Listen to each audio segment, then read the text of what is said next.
মণিপুরে কেন্দ্রীয় আধা সামরিক বাহিনী মোতায়েন, পুলিশের সঙ্গে সংঘর্ষে প্রায় 100 শিক্ষার্থী আহত। ভারতের উত্তর পূর্বাঞ্চলীয় রাজ্য মণিপুরে চলমান জাতিগত সংঘাত মোকাবেলায় দেশটির কেন্দ্রীয় আধা সামরিক বাহিনী সিআরপিএফ সদস্যদের মোতায়েনের সিদ্ধান্ত নেওয়া হয়েছে।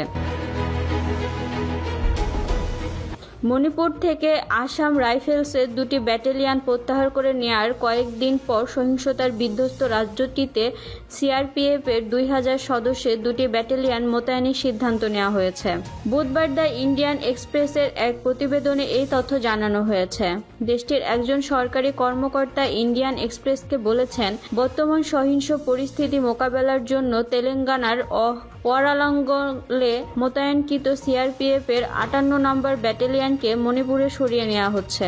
একই সঙ্গে ঝাড়খণ্ডের লাতেহার থেকে 112 নম্বর ব্যাটালিয়নকে সরিয়ে মণিপুরে পাঠানো হচ্ছে। এর মধ্যে প্রথম ইউনিটের সদর দপ্তর হবে কাংভাই আর দ্বিতীয় ইউনিটটির ইম্ফলের আশেপাশে অবস্থান করবে। রাজ্যটিতে আন্দোলনরত শিক্ষার্থীদের সঙ্গে পুলিশের সংঘর্ষের ঘটনা ঘটছে এবং এতে প্রায় 100 জন বিক্ষোভকারী শিক্ষার্থী আহত হয়েছেন। দাবি আদায়ে দেয়া আলটিমেটাম শেষ হওয়ার পর তারা পুলিশের সঙ্গে সংঘর্ষে জড়ান। এ পরিস্থিতিতে সেখানকার স্কুলগুলো বন্ধ ঘোষণা করা হয়েছে।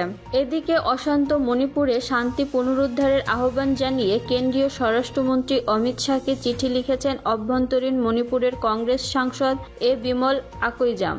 মঙ্গলবারের ওই চিঠিতে মণিপুরে অভূতপূর্ব সহিংস সংকট নিয়ে গভীর ক্ষোভ প্রকাশ করেছেন তিনি।